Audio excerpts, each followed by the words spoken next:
inspires you um, the most? Who's one person that, I mean, they just really, when you think about them, you're like, yes, yeah. Oh man, so I have to say two people. I have to say two people.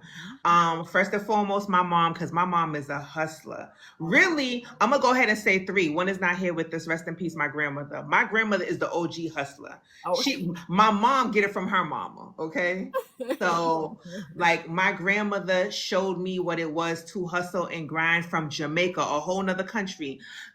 Set her and her children up, all my uncles, my aunties, my mom, brought them all over here to the States. That's not easy to do from the islands on a low income. yeah, But my right. what my grandmother was doing in Jamaica, she, and this is something I learned what just last year.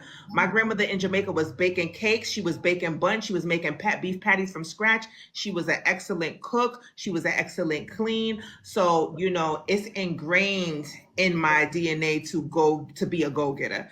And Uh-huh. then my mom, as long as I known, my mom, she always had two or three jobs. Right, My right. mom stayed with a job. She stayed getting money. She was barely home. That was the downside, but she stayed with a job.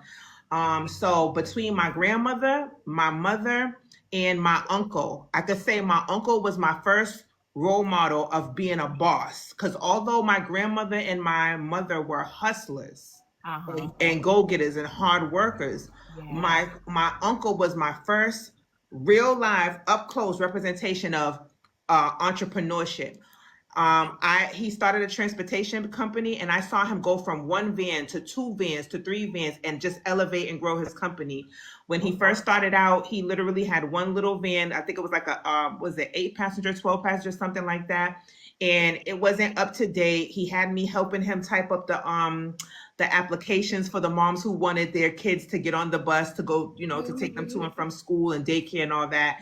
And I just saw him grow from that one little rinky dink van to a fleet and having drivers. And one thing I noticed about him doing that was every time I saw my uncle, he looked good. He was in good spirits. He smelled amazing, always wore a nice cologne.